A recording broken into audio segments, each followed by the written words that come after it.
La semaine dernière, ils étaient plus de 520, des judokas, des lutteurs, des spécialistes du taekwondo, venus de 60 nations du monde entier pour s'affronter dans le nouveau complexe sportif Léo Lagrange et sous la halle couverte de Jesse Owens. Les gymnasiades, ces Jeux olympiques du sport scolaire, organisés par l'ISF et l'UNSS. C'est tout simplement nos futurs champions. Nous, on est la vieille génération et on voit la relève. C'est surtout, c'était important pour nous, l'UNSS, c'est d'organiser une compétition internationale qui ressemble un petit peu à ce qu'on va trouver aux Jeux Olympiques, avec la même adrénaline, les mêmes installations, la même pression. Et puis surtout, aujourd'hui, on a vu les mêmes émotions lorsqu'on gagne. Donc, hyper heureux. Et puis ici à Val-de-Reuil, les installations sont dignes des installations olympiques, donc on est très heureux. Pour moi, je suis doublement en tant que papa et en tant que fan aussi du sport. Ça fait plaisir de voir qu'il y a la relève et que les jeunes regardent vraiment vers Paris 2024. Ça, c'est vraiment quelque chose de magnifique.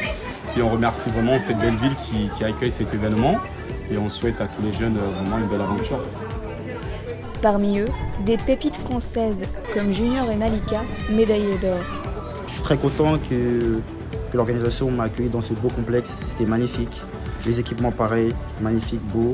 Carrément, je pourrais même aller en cours avec, tellement c'est beau. Et je suis vraiment très fier de ma médaille. C'est une première pour moi. J'espère continuer comme ça. J'aimerais bien participer aux Jeux Olympiques. En tout cas, je vais tout faire pour y arriver. Je mets tous les ingrédients possibles. Je pense que le complexe, il est bien, il est spacieux. En plus, ça se voit que c'est neuf, donc ça fait plaisir. 2 ans avant les Jeux Olympiques de 2024, Val-de-Reuil, base arrière des Jeux, a le privilège d'accueillir ces délégations mondiales. Ça représente un moment très fort pour ces jeunes parce que ça leur permet de se brasser les uns aux autres. Ça leur permet aussi de se mesurer à leurs amis d'un peu partout dans le monde. Ça leur permet aussi de se quantifier, de se qualifier, n'est-ce pas? Et ça leur permet d'avoir une expérience au niveau de l'international. Car beaucoup de ces jeunes-là, venant surtout des pays africains, n'ont jamais eu à compétir au niveau international. Donc c'est une occasion rêvée. Un avant-goût des JO, un tremplin pour ces jeunes femmes et hommes, à l'image de Teddy Riner ou encore de Kevin Mayer.